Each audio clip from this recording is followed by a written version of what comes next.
And then he took the helmet off again.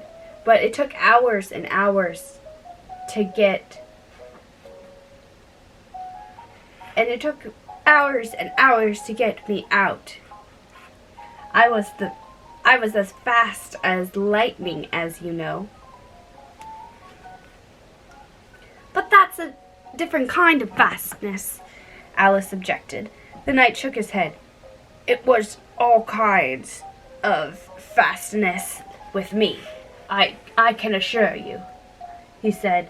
He raised his hands in some excitement as he said this and instantly rolled out of the saddle and fell headlong into a deep ditch. Alice ran to the side of the ditch to look for him. She was rather startled by the fall, as for some time he had kept on very well, and she was afraid that he really was hurt this time. However, though she could see nothing but the soles of his feet, she was much relieved to hear that he was talking in his usual tone. All kinds of fastness, he repeated. But I was careless of him to put another man's helmet on, with the man in it too. How can you go on talking so quietly, head downwards? Alice asked as she dragged him out by the feet and laid him in a heap on the bank.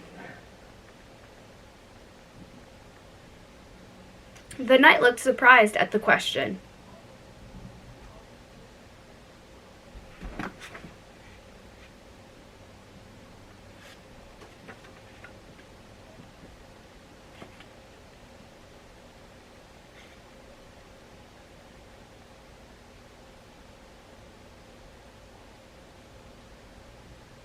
What does it matter where my body happens to be? He said. My mind goes on working all the same. In fact, the more head downwards I am, the more I keep inventing new things. Now, the cleverest thing of the sort that I ever did, he went on after a pause, was inventing a new pudding during the meat course, in time to have it cooked for the next course, said Alice. Well, that was quick work, certainly.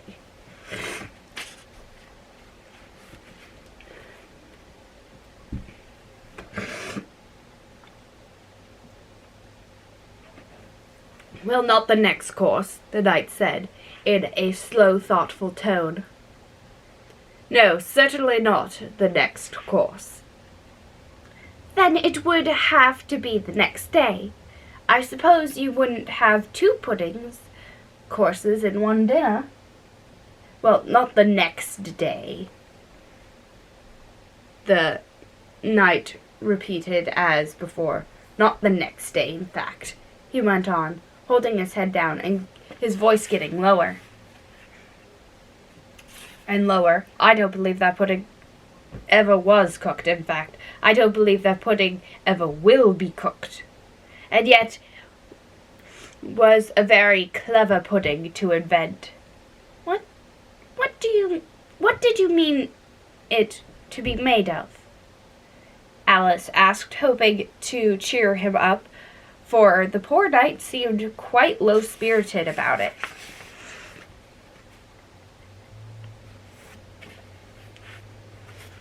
Blotting paper, the knight answered with a groan. That wouldn't be very nice, I'm afraid. Not very nice alone, he interrupted quite eagerly, but you've no idea what a difference it makes mixing it with other things, such as gunpowder and sealing wax. And here I must leave you. They had just come to the end of the wood.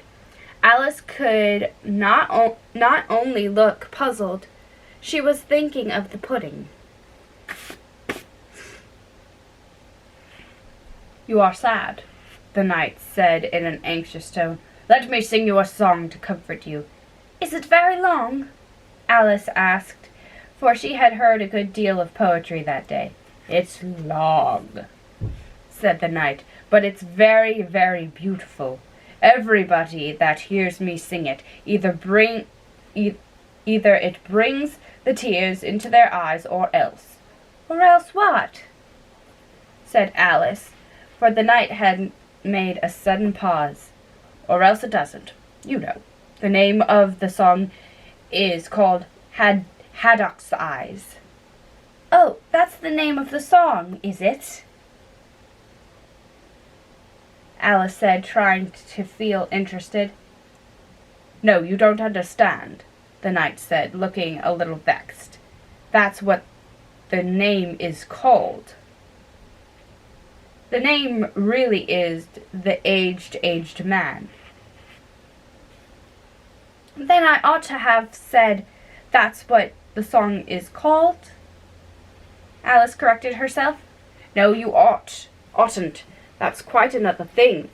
The song is called Ways and Means." "But that's only what it's called, you know." "Well, what is the song, then?" said Alice, who was by this time completely bewildered. "I was coming to that," the knight said. "The song really is a sitting on a gate, and the tune's my own invention." So saying, he stopped his horse and let the reins fall on its neck, then slowly beating time with one hand, and with a faint smile lighting up his gentle, foolish face, as if he enjoyed the music of his song, he began. Of all the strange things that Alice saw in her journey through the looking-glass, this was the one that she always remembered most clearly. Years afterward, she could bring the whole scene back again, as if it had only been yesterday, and mild blue eyes and kindly smile of the night. The setting sun beamed through his hair and shining on his armor in a blaze of light that quite dazzled her. The horse quietly moved about with the reins hanging loose on its neck, cropping the grass at her feet.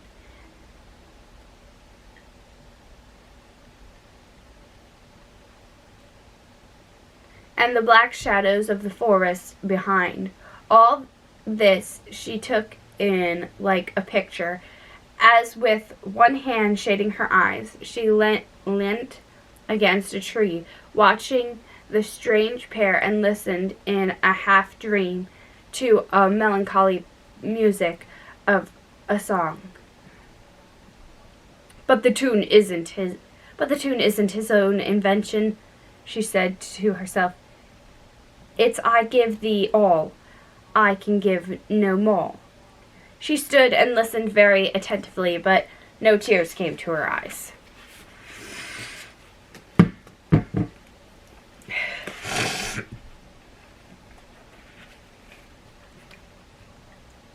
"I'll tell thee every tale I can, there's little to relate. I saw an aged man, a-sitting on a gate. 'Who are you, aged man?' I said, 'and how is it you live?' And his answer trickled through my head like water through a sieve. He said, 'I look for butterflies that sleep among the wheat. I make them into mutton pies and sell them on the street. I sell them unto men,' he said, 'who sail on stormy seas, and that's the way I get my bread, a trifle, if you please.' But I was thinking of a plan to dye one's whiskers green, and always use a large fan, that they could not be seen. So having on no reply to give to what the old man said, I cried, "Come tell me how you live," and thumped him on the head. His ancient mind looked up the tale. He said, "I go my ways, and when I find a mountain rill, I set it in a blaze, and whence they make a stuff they call Roland's mascar oil. Yet 2 pence halfpenny is all they give me for my toil." But I was thinking of a way to feed oneself on batter, and so go on from day to day, getting a little fatter. I shook him well from side to side until his face was blue. "Come tell me how you live," I cried, "and what is it you do?" He said, "I hunt for handocks' size among the heather bright, and work them into waistcoat buttons in the silent night. And these do not sell for gold or coin or of silvery shine, but for a copper halfpenny, and that will purchase 9. I sometimes dig for butter rolls, or set line twigs for crabs. I sometimes search the grassy knolls for wheels and hansom cabs, and that's the way," he gave me a wink, "by which I get my wealth, and very gladly will I drink your honour's noble health." On that note,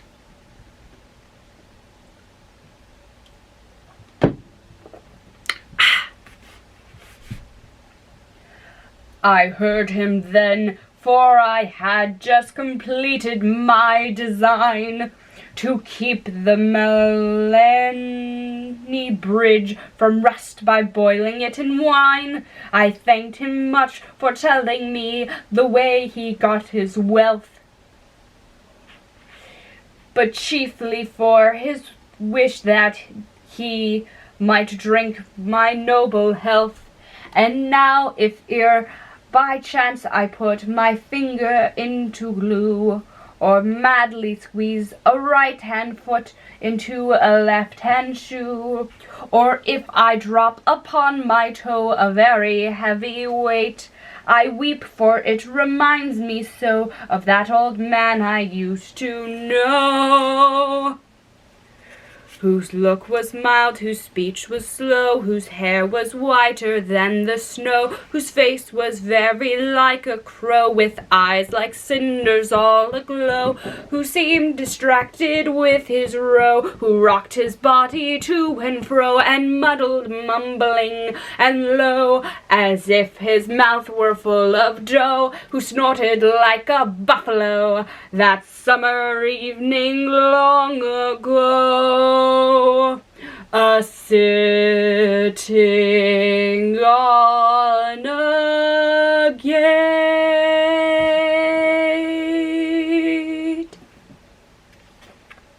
As the knight sang the last words of the ballad, he gathered up the reins and turned his horse's head along the road by which they had come.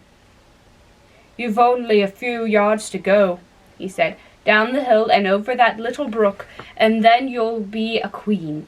Excuse me.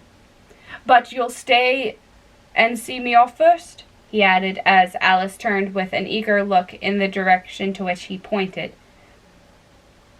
"I shan't be long. You'll wait and wave your handkerchief when I get to that turn in the road? I think it'll encourage me, you see." "Of course I'll wait," said Alice, "and thank you very much for coming up so far. And for the song, I liked it so very much." I hope so, the knight said doubtfully. But you didn't cry so much as I thought you would.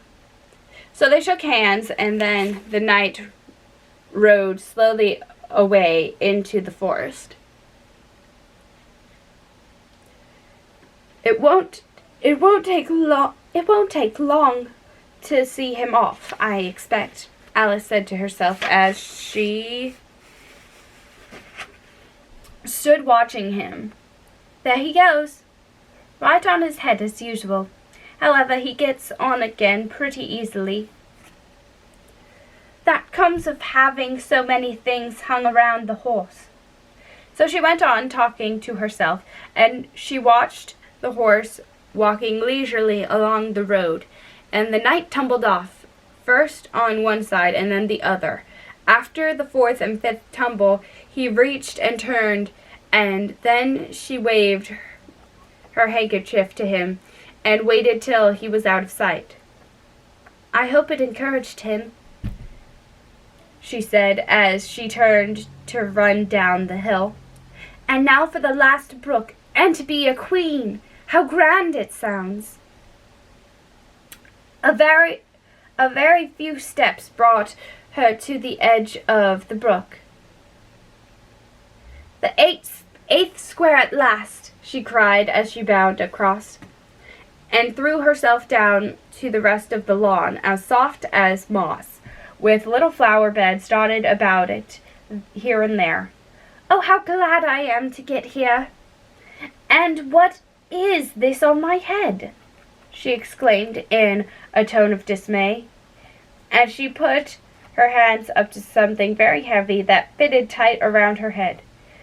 But how can it have got there without my knowing? She said to herself, and lifted it off and set it on her lap to make out what it was. It was a golden crown.